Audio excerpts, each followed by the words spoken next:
Merci d'abord de l'opportunité qui m'est offerte par votre chaîne de télévision, parce que effectivement, nous avons besoin effectivement de communiquer avec vous en ce qui concerne l'actualité.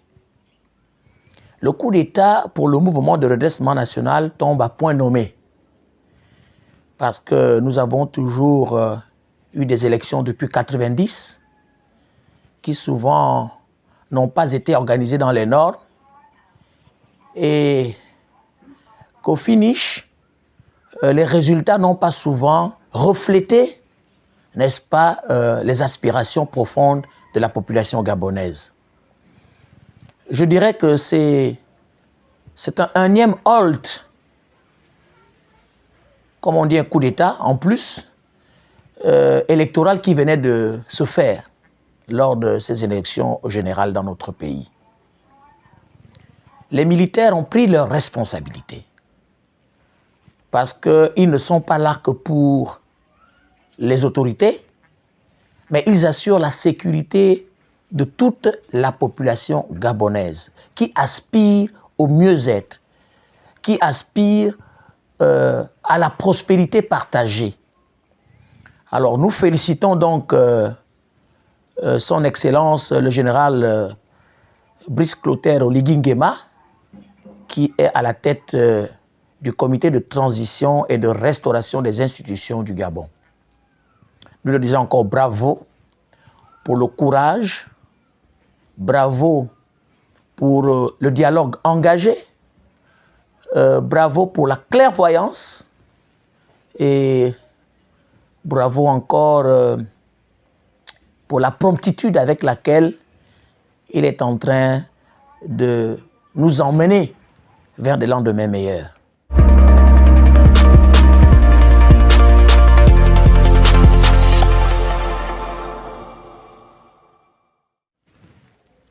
Le président Brice Clotaire Oligui Nguema, président de la transition,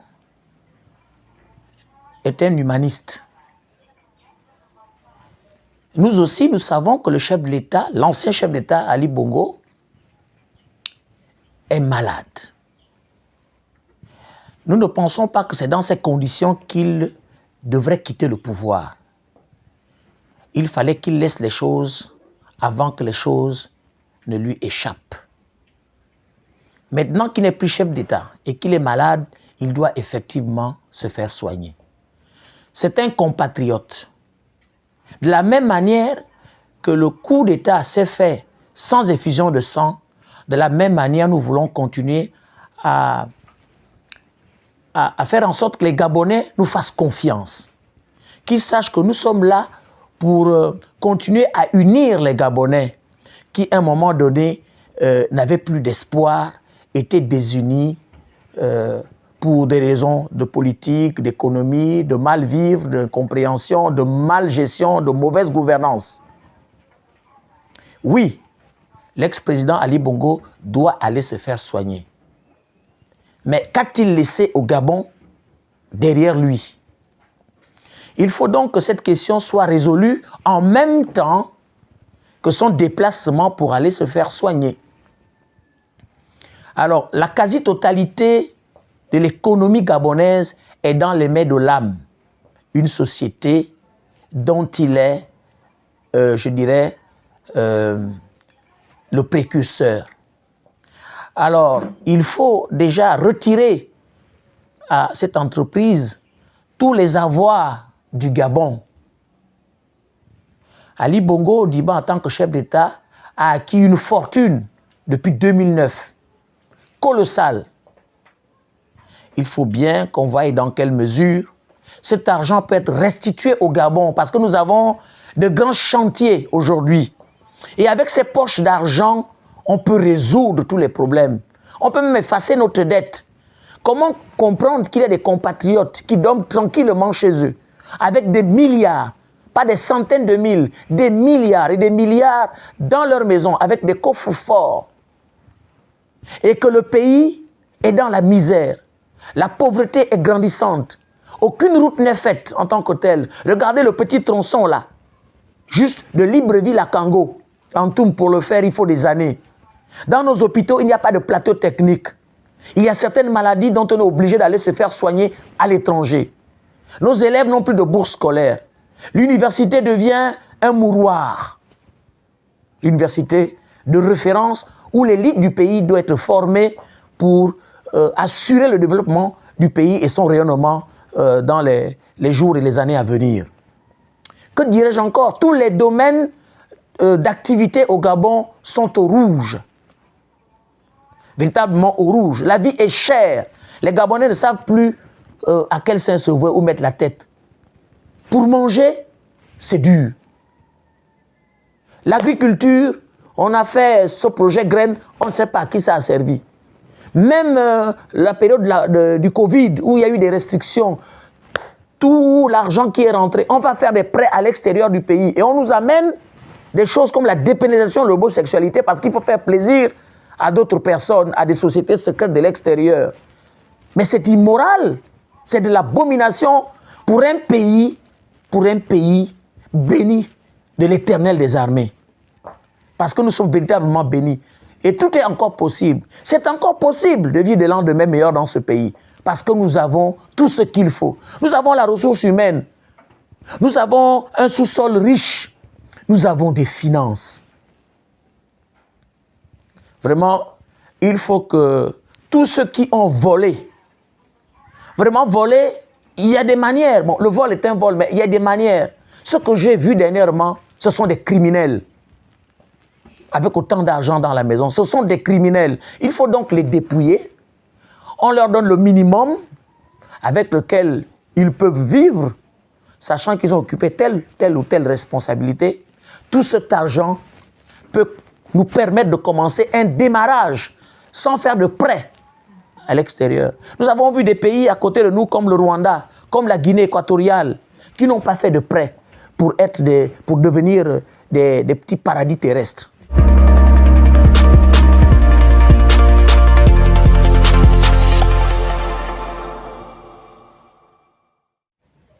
Des conséquences peut-être sur le plan diplomatique, parce que aucun peuple ne peut vivre en autarcie. Et comme nous parlons aujourd'hui d'intégration tous azimuts, donc d'abord sous-régionale, qui nous amène vers la mondialisation, c'est-à-dire le virage planétaire dans lequel nous vivons. Mais à côté de cela, nous pouvons, avec ce que nous avons, n'est-ce pas, nous pouvons vivre tranquillement sans qu'on ait besoin de ces pays de l'Afrique centrale. D'ailleurs, beaucoup, juste à côté de nous, vivent à partir du Gabon. Vous voyez tout ce qui revient, par exemple, du Cameroun, qui est déversé ici. Mais avec le président Brice Oligui, Clotaire Oligui Nguema, il n'y a pas de futur sans agriculture. Il mettra une particularité pour qu'on arrive à l'autosuffisance alimentaire dans notre pays. On peut vivre tranquillement, mais ce sont ceux-là qui vont souffrir. Et je m'en vais vous dire que c'est à raison qu'ils le font. Vous savez que ce coup d'État est un coup d'État salvateur pour le peuple gabonais. Donc ça peut inspirer dans la sous-région. D'autres, oui, d'autres hommes habillés peuvent prendre le relais dans leurs pays respectifs, dans la sous-région. D'autant plus qu'en Afrique centrale, il n'y a pas que l'exemple du Gabon. Tous les pays à côté de nous, ce sont des dictatures qui sont là au pouvoir depuis plus de 20 ans. C'est tout à fait normal qu'ils prennent telle décision, parce que l'exemple du Gabon peut agir chez eux. Puisqu'il y a des peuples là-bas aussi qui veulent se libérer. Les Congolais veulent se libérer, les Camerounais veulent se libérer, les Guinéens veulent se libérer, ainsi de suite. C'est le vent un peu de l'Afrique de l'Ouest qui est en train de prendre des dispositions. Mais ça n'a rien à voir avec nos accords, avec la France par exemple. C'est au niveau de la sous-région, je pense, que nous avons commencé à balayer notre maison. Bien, Et on a toujours pris le peuple gabonais comme un peuple passif, comme un peuple, je dirais, qui accepte tout. Même à côté de nous, vous savez que beaucoup de nos frères le disent. Mais ils ont compris aujourd'hui la détermination des Gabonais. Et quand ils veulent faire des choses, ils les font bien. Chaque chose a son temps. Et le temps de Dieu est arrivé au Gabon à partir du coup d'État que le comité de transition et de restauration des institutions du Gabon vient de démontrer.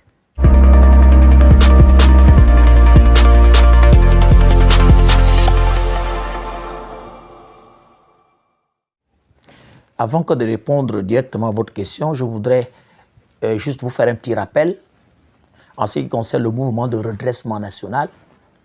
C'est le premier parti politique de l'opposition gabonaise créé le 23 novembre 1981 par certains compatriotes, en l'occurrence le président fondateur Feu Sibon Oyonaba. Que je salue encore aujourd'hui la mémoire et celle également de tous ceux qui sont partis, qui ont lutté pour la délivrance de notre pays, qui sont partis, qui n'ont pas vu les moments que nous passons aujourd'hui, alors que ce sont eux qui ont creusé le sillon. Ils l'ont vu très tôt, c'était des visionnaires. Mais aujourd'hui, c'est une réalité.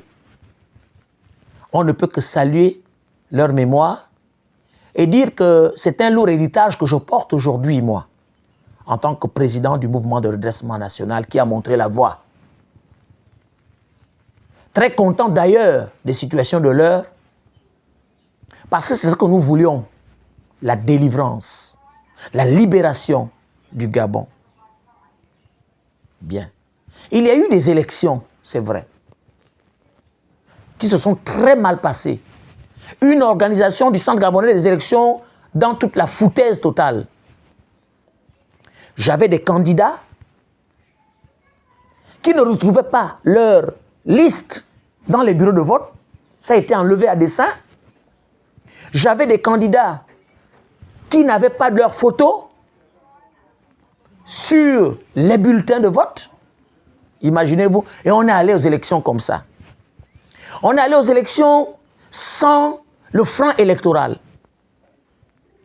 Le franc électoral qui est dans le code électoral, qui revient de droit aux partis politiques qui ont investi un certain nombre de candidats dans 5 provinces. Ce que beaucoup de partis ont fait, comme le mien. Nous n'avons pas reçu ce franc électoral pour battre campagne. Nous avons dépensé de notre poche. Mon parti n'a jamais été au pouvoir. Ce sont des fonctionnaires, ce sont des étudiants, ce sont des chômeurs qui ont contribué, qui se sont égosillés, qui ont tout enlevé de leur poche pour effectivement être sur le terrain. Parce qu'un parti politique doit compétir. C'est pour avoir une portion de pouvoir, c'est pour gérer le pays, apporter ses idées, sa vision. Ce n'est pas seulement au niveau des présidentielles, c'est aussi au niveau des locales et des législatives. Parce qu'au niveau des locales, nous gérons les mairies au bénéfice des populations et les conseils départementaux. Au niveau des législatives, nous adoptons des lois, toujours au bénéfice de notre pays et de notre peuple. Donc, ce sont à ces 2 élections, comme vous l'avez bien dit, que nous avons présenté des candidats. Des candidats parce que nous étions préparés à ces élections. Même la caution n'a pas été remboursée, tout jusqu'à aujourd'hui. Les élections, le comité de transition a mis fin à toutes les institutions. Bon, on espère que le président de la transition, son Excellence Brice Clotaire Oligui, verra dans quelle mesure on peut, comment dirais-je, soulager les partis politiques qui, depuis un bon bout de temps, n'ont même pas de subvention, alors qu'ils contribuent à animer la vie politique du pays. C'est cela. Alors, au niveau des présidentielles, nous n'avons pas de candidats, nous n'avions pas de candidats. nous étions en train de voir où nous placer, avec qui on peut s'associer. Mais mon parti appartient au corps. C'est un regroupement de partis politiques. Il y en a bien d'autres. Le corps, c'est le Congrès de l'opposition républicaine et patriotique. Et le candidat consensuel, comme vous le dites, c'est le candidat d'un regroupement qu'on appelle Alternance 2023. Le mouvement de redressement national ne fait pas partie de Alternance 2023. Il faut le comprendre.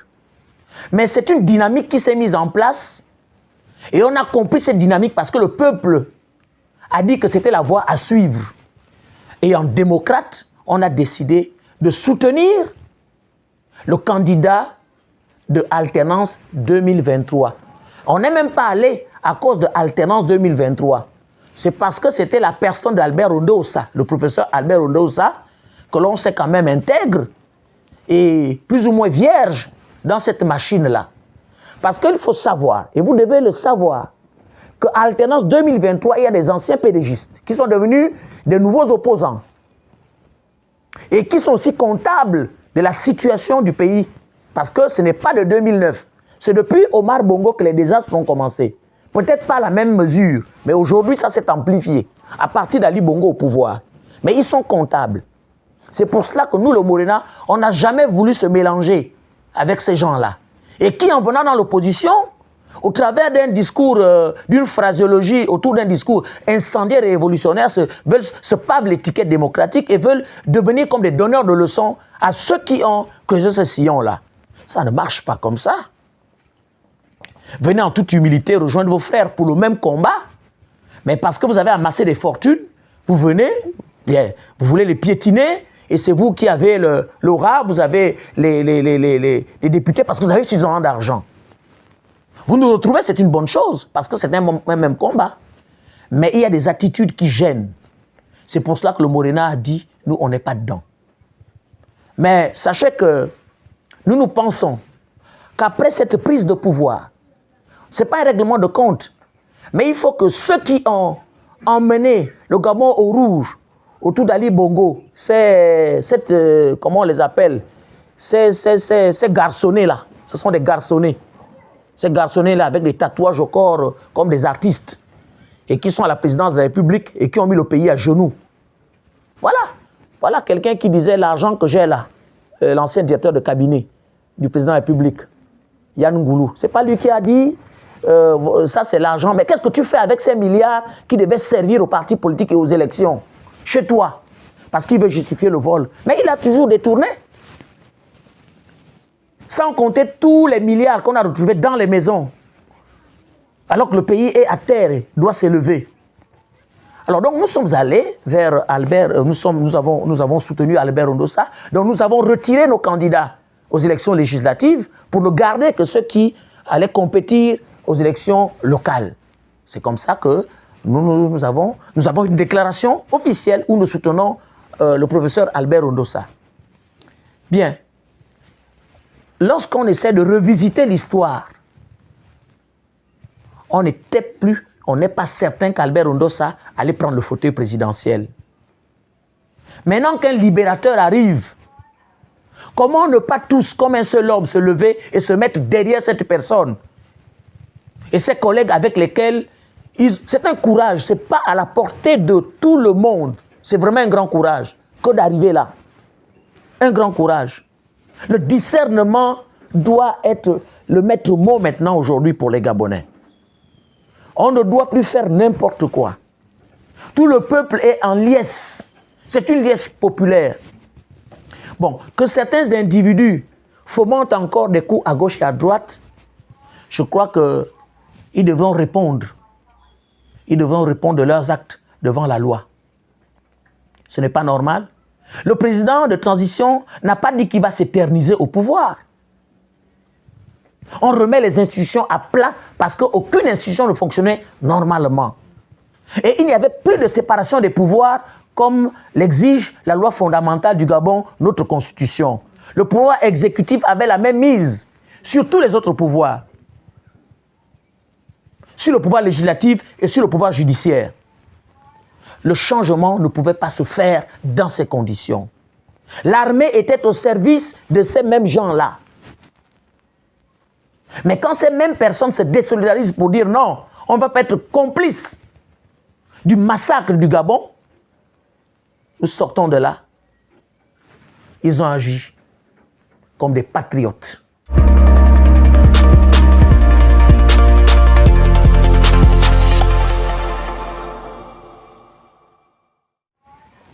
Mais lors de sa présentation de serment, son Excellence, Monsieur le Président de la République, il faut le dire, c'est la République qu'il gère, même si on parle de transition, c'est le chef de l'État. Il a montré la voie. Il ne l'a pas montré seul. Parce que dès sa prise de pouvoir, ce qui m'a d'abord impressionné, c'est le fait qu'il reçoive en premier lieu le clergé. Ça veut dire qu'on remet le Gabon dans les mains de Jésus-Christ, dans les mains de l'Éternel des armées. Et tous les généraux à côté de lui, les hommes habillés, se sont mis à prier lors du premier conseil qu'ils ont eu à tenir. Après cela, il a reçu les responsables des partis politiques, la société civile. En fait, tous les acteurs politiques, économiques et sociaux du pays sont passés et lui ont fait des propositions qui ignorent la situation du pays à l'heure actuelle dans tous les domaines. Même les petits-enfants qui viennent qui sont en 6e savent la situation du pays. Alors, des propositions ont été faites. Il a donné également des orientations. Nous sommes sur un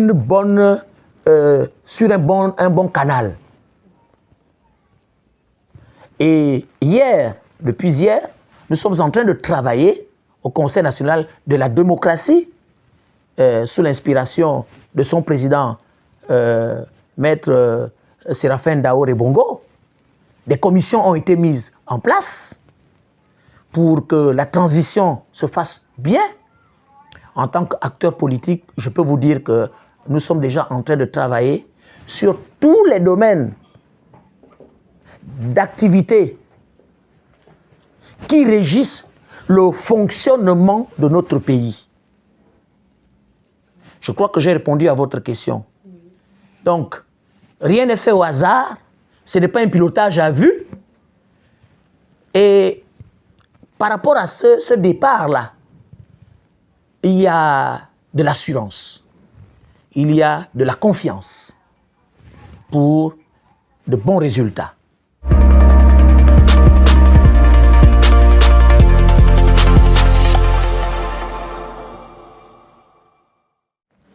Nous sommes disposés.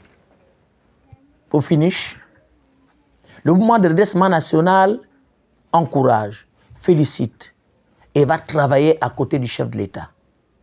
Parce qu'ensemble, nous devons laisser quelques pages négatives du passé et poser aujourd'hui des actions qui sont susceptibles de redonner confiance à tous les fils, à toutes les filles de notre pays, parce que nous sommes condamnés à vivre ensemble dans une véritable cohésion de construction nationale. Je vous remercie.